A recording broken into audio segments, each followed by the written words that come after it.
Hello friends. आज हम MPPSC के लेक्चर 7 को पढ़ेंगे। इसका हमारा सिलेबस क्या है?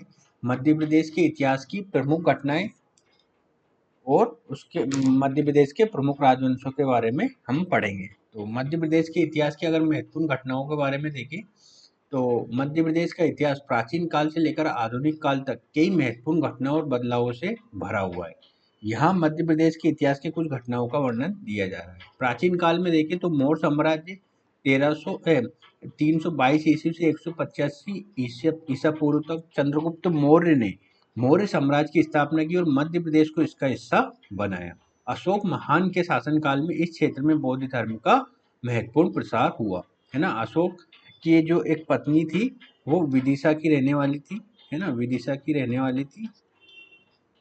और इनके दो पुत्र थे, मतलब जो विदिशा की रानी उनसे एक लड़की एक लड़का हुआ था, है ना। एक था संघमित्रा, जो लड़की का नाम था संघमित्रा, और जो लड़का था वो था महेंद्र।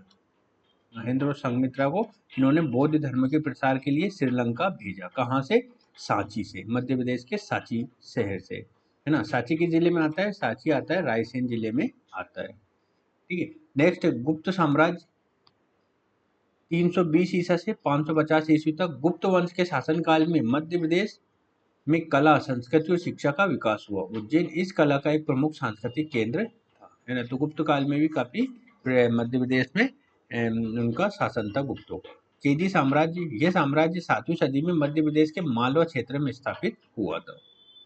अब मध्यकालीन काल के बारे में जाने तो परमार वंश 9वीं से 13वीं शताब्दी तक।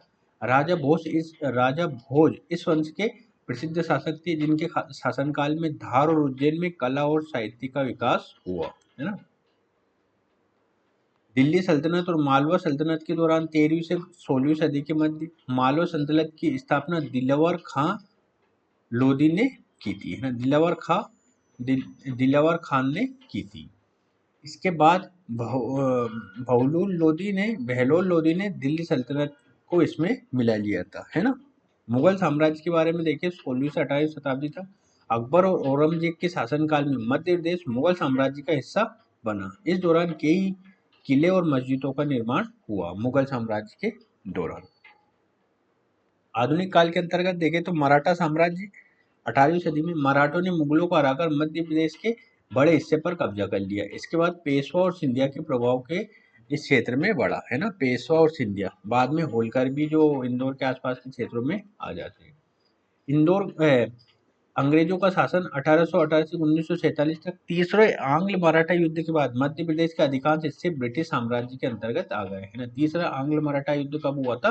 1818 में हुआ था। और यहाँ पे इस युद्ध के तहत मध्य प्रदेश में जो मराठों का शासन चल रहा था उसे समाप्त करके ब्रिटिश शासन स्थापित किया गया। 1857 का विद्रोह भारतीय स्वतंत्रता संग्राम के पहले स्वतंत्रता संग्राम 1857 में मध्य प्रदेश के विभिन्न क्षेत्रों में विद्रोह की लहरें उठी, जिसमें रानी लक्ष्मीबाई, तात्या टोपे, है ना, ये लोग प्रमुख रूप से भाग ले रहे थे। परमार वंश अगर अब आता है हमारा मध्य प्रदेश के प्रमुख राजवंश, है ना। मध्य प्रदेश के प्रमुख राजवंश कौन कौन से उसके बारे में हम पढ़ेंगे। तो परमार वंश कब था? 9वीं से 13वीं शताब्दी तक था। परमार वंश ने मालवा क्षेत्र पर शासन किया। धार को राजधानी बनाया परमारों ने। राजा भोज इस वंश के सबसे प्रसिद्ध शासक थे, जिसने धार में भोजशाला की स्थापना की और सांस्कृतिक उन्नति में महत्वपूर्ण योगदान दिया। इस वंश के दौरान कला, साहित्य, स्थापत्य कला के विकास को बढ़ावा मिला, है ना। तो राजा भोज एक प्रसिद्ध शासक थे जो परमार वंश से जुड़े हुए थे। नेक्स्ट आता है चंदेल शासक या चंदेल वंश 9वीं से 13वीं शताब्दी के मध्य। चंदेल वंश ने बुंदेलखंड के क्षेत्र में शासन किया। ये वंश खजुराहो के प्रसिद्ध मंदिरों के निर्माण के लिए जाना जाता है, जो अपनी अद्भुत वास्तुकला और मूर्ति कला के लिए प्रसिद्ध है। इसका प्रभाव 12वीं शताब्दी के बाद घटने लगा। देखो, चंदेलों ने खजुराहो के मंदिर बनाए। खजुराहो के मंदिर यूनेस्को की वर्ल्ड हेरिटेज साइट में भी सम्मिलित है ना। उसे 1986 में सम्मिलित किया गया था। नेक्स्ट आता है कलचुरी वंश, जो 6वीं से 12वीं शताब्दी के मध्य थे। कलचुरी वंश ने मध्य प्रदेश के महेशमती और त्रिपुरी, जो वर्तमान में जबलपुर में है, के क्षेत्रों पर शासन किया। है ना। महेशमती का है, महेशमती खंडवा खरगोन के क्षेत्रों को खेते, मतलब उसके आसपास के क्षेत्र है। इस वंश के शासकों ने वास्तुकला और कला का संरक्षण किया और कई मंदिरों का निर्माण कराया। तो कलचुरी शासन ने भी मध्य प्रदेश पर शासन किया। नेक्स्ट आता है गोंड वंश। गोंड वंश 14वीं से 18वीं शताब्दी के मध्य थे। गोंड वंश ने मध्य भारत के गोंडवाना क्षेत्र पर शासन किया, जिसमें मध्य प्रदेश के प्रमुख हिस्से शामिल थे। इस वंश के शासकों ने गढ़ा मंडला, जो वर्तमान में जबलपुर का क्षेत्र में, अपनी राजधानी स्थापित की। रानी दुर्गावती इस वंश की प्रसिद्ध शासिका थी, जिन्होंने मुगलों के खिलाफ संघर्ष किया।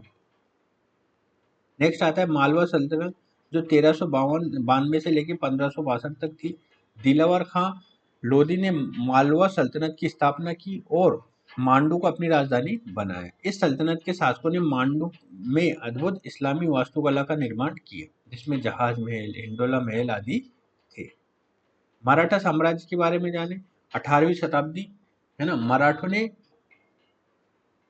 मुगलों को हराकर मध्य प्रदेश के बड़े हिस्से पर कब्जा किया। पेशवा और सिंधिया इस क्षेत्र में प्रमुख शक्तियां थी। ग्वालियर, इंदौर और भोपाल जैसी जगहों पर मराठा प्रभाव देखा गया। सिंधिया वंश को अगर जाने तो 18वीं शताब्दी में था। सिंधिया वंश ने ग्वालियर में शासन किया और मराठा साम्राज्य का हिस्सा रहा। महादजी सिंधिया और दौलतराव सिंधिया इस वंश के प्रमुख शासक थे। होलकर वंश 18वीं शताब्दी में। इंदौर के होलकर वंश ने मध्य प्रदेश के महत्वपूर्ण हिस्सों पर शासन किया। अहिल्याबाई होलकर इस वंश की प्रसिद्ध शासिका थी, जिन्होंने इंदौर को समृद्ध किया और कई मंदिरों का निर्माण कराया और कई घाटों का भी इन्होंने निर्माण कराया। अब मध्य प्रदेश के प्रमुख राजवंश के अंतर्गत हम कुछ छोटे राज्यों को भी देखेंगे। पहला है गर्दभिल्ल वंश, है ना। गर्दभिल्ल वंश, इसके शासक कौन थे? राजा गर्दभिल्ल। ये मालवा में उज्जैन के आसपास क्षेत्रों में शासन कर रहा था और ये ईसा पूर्व पहली शताब्दी में स्थापित हुआ था। ये वंश भील जनजाति से संबंधित है। राजा गर्दभिल्ल के पुत्र एक विक्रमादित्य थे, ने भारत से शकों को खदेड़ा था। किसको खदेड़ा था? शकों को खदेड़ा था। विक्रम संवत की शुरुआत 1800 ईसा पूर्व हुई थी, है ना। किसने की थी विक्रम संवत की शुरुआत? राजा विक्रमादित्य ने की थी, जो राजा गर्दभिल्ल के पुत्र थे। नेक्स्ट आता है नागवंश। ये विदिशा और ग्वालियर के क्षेत्रों में था। इसके संस्थापक वृषनाग थे, जो दूसरी शताब्दी में इन्होंने इसको स्थापित किया था। समुद्रगुप्त के जो इलाहाबाद स्तंभ लेख में नागवंश के अंतिम शासक गणपति नाग का उल्लेख है ना। तो जो इलाहाबाद स्तंभ लेख है उसमें नागवंश के जो अंतिम शासक है गणपति नाग का नाम उल्लेख है। नेक्स्ट आता है ओलिंकर वंश। ओलिंकर वंश का जो क्षेत्र है वो मंदसौर के आसपास का क्षेत्र है। इसके संस्थापक जयवर्मन थे और ये 4वीं शताब्दी के आसपास था। परिवारजक राजवंश, इसकी स्थापना 415 ईस्वी में हुई थी। इसके प्रमुख शासक थे हस्तिन, जो 475 से 517 ईस्वी तक इन्होंने शासन किया। ये बुंदेलखंड के क्षेत्रों में था, जो परिवारजक राजवंश था। हस्तिन के बाद उसका उत्तराधिकारी संक्षोभ था, है ना। इन राजवंशों ने, अभी जो मैंने बाद में छोटे मोटे राजवंश बताए उसके पहले बड़े राजवंश बताए थे, मेन जो प्रमुख है। तो इन राजवंशों ने मध्य प्रदेश के इतिहास, संस्कृति और वास्तुकला में महत्वपूर्ण योगदान दिया। उनका प्रभाव आज भी राज्य की धरोहर और संरचनाओं में देखा जा सकता है। तो हमने इसके साथ ही मध्य प्रदेश के जो प्रमुख घटनाएं और प्रमुख राजवंशों के बारे में पढ़ लिया है ना। तो आज का वीडियो समाप्त करते हैं, अगले वाले वीडियो में ले लेंगे। तब तक के लिए नमस्कार।